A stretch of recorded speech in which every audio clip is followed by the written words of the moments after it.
2026-27 आर्थिक वर्ष ପାଇଁ गत फेब्रुआरी 20 तारिखରେ विधानसभा गृहରେ मुख्यमंत्री मोहन चरण माझी बजेट उपस्थापना करथिले, ଯାହାକି ऐतिहासिक और जुगान्तकारी बजेट बोली जगतसिंहपुर ଠାରେ आयोजित सांबादिक सम्मेलନରେ शिल्प मंत्री संपत स्वाई କହିଛନ୍ତି।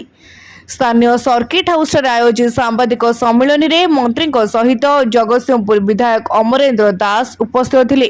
तेबे प्रथम थर पर राज्य बजेट आकलन 3 लाख कोटी टंकारु अधिक होईछि। तेबे विशेषकर एही बजेट युववर्ग, महिला, जनजाति और मध्यवित्त को सशक्त करने सहित शिक्षा, स्वास्थ्य, कृषि, जलसेचन, शिल्पायन, पर्यटन एवं भित्तिभूमिर विकास को एथिरे प्राधान्य दिया जायतिबा मंत्री कहिसेंति। ओडिशा एक बृहत अर्थनीति आड़कू अग्रसर हेउछि।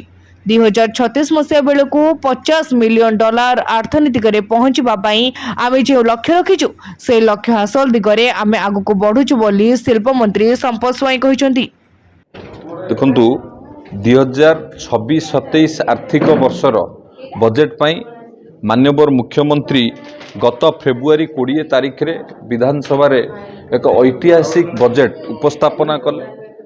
पाखापाखि 3,10,000 कोटी टंकार बजेट्र व्यवस्था करा जाइछि। ये बजेट एक ऐतिहासिक और जुगान्तकारी बजेट। ये बजेट ओडिशा इतिहास रे सर्वाधिक बजेट। ये बजेट रे सबु वर्ग को प्राथमिकता दिया जाइछि। सबका साथ सबका विकास को प्राथमिकता दिया जाइछि एवं विशेषकर युवक, महिला, कृषक, मध्यवित्त, जनजाति ये सबु वर्गर उन्नति सहित कृषि, शिक्षा, स्वास्थ्य, गमनागमन, पर्यटन, शिल्प आदिर भित्तिभूमिर विकास को मध्य ये बजेट रे मध्य गुरुत्व दिया। तेणु निश्चित भाव में ये बजेट आमको ओडिशा को आगु को नबारे सबु वर्गर लोकंकर विकास सहित विकसित ओडिशा, समृद्ध ओडिशा गठन ये बजेट सहायक हम।